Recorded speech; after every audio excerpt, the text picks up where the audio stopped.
Welcome back. Thom Hartmann here with us. We have a crisis in education. The average American, the average graduate from college right now is leaving school with $24,000 in student loans. 30 years ago, it was typically close to zero. In fact, 35 years ago, 40 years ago, University of California was free. And most state colleges, land-grant colleges, were virtually free. And that $24,000 can quickly balloon to $100,000 or more. You got 17 and 18-year-olds signing documents with words like default, forbearance, and interest rate, not even understanding what they are. Cost of attending a public university just in the last 10 years has doubled. This is a crisis. Here's this note from this woman. In 1992, I signed papers taking out a $20,000 loan, of which I received $14,000 because they, the bank, took out points.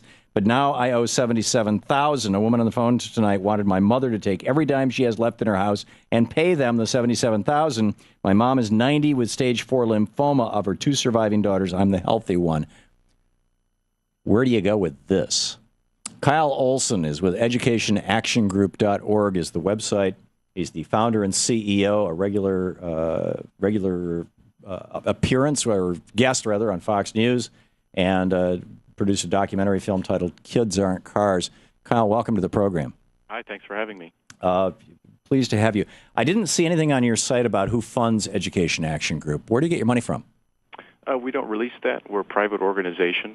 We don't take any taxpayer dollars. None of my damn business. That's right. The essence of what I'm seeing on your website is that you want to bust up unions in education. In fact, your homepage says basically it's all about labor instead of education.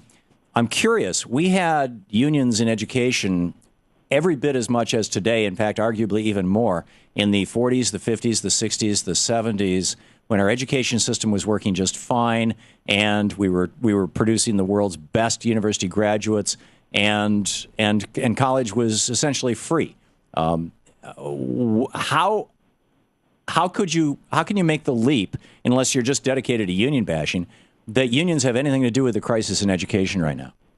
Well, what we're seeing as school districts and states are looking at making budget reductions and cuts is that collective bargaining has been a big problem for many school districts around the country. You're talking about like when Scott Walker took $400 million out of his state budget by giving it in tax cuts to millionaires and billionaires, and then went to the schools and said, okay, we've got to pay back this $400 million. We want to take some money back from you. And the same thing happened with John Kasich in Ohio. He took the amount of money that he took out of the budget by giving tax cuts to millionaires and billionaires was about equal to what he was asking for from working people. Same thing in Michigan with Rick Snyder. Same thing in Florida with Rick Scott. Same thing in Pennsylvania. Even worse in Pennsylvania with Chris Christie. Pulled $820 million out of the budget, out of the school budget, and gave it to for-profit corporations, and then cut public schools by $800 million. And, of course, with those cuts, they're going to say to the teachers, you got to work for less. That's what you're talking about? What we're talking about is looking at the ways that school districts are spending our dollars, taxpayer dollars. For example, in the state of Wisconsin, you bring that up. Our organization has been looking at health insurance policies and entities within the state of Wisconsin. And there's one corporation called WEA Trust, which is hugely expensive, and it has a real grip at the collective bargaining table while they're negotiating these different contracts. And so what we're saying is, why don't you look at the way that you're spending dollars, figure out if that's the most efficient use of dollars, and if not, figure out what you can do. And I think that's what Governor Walker is talking about. He's not asking for people to work. No, he's not. He's lying to us. How is he lying? He's saying that he's got a financial crisis when his crisis was created by giving tax cuts to millionaires and billionaires. Look at the math.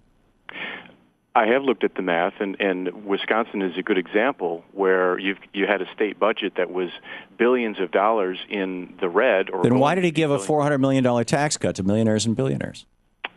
That I don't know. What I focus on is education. And then the flip side of that is he's trying to take $400 million out of education and associated programs. But what with regards to education specifically, what he has been talking about is collective bargaining reform at the state level. Yeah, let's screw democracy in the workplace. I don't understand why you're opposed. Unions are democratic institutions. The workers elect the people who represent them, and the workers vote on every piece of every issue that gets presented to their employers. That's democracy. That's like, small d democracy. That's not partisan or political. That's democracy.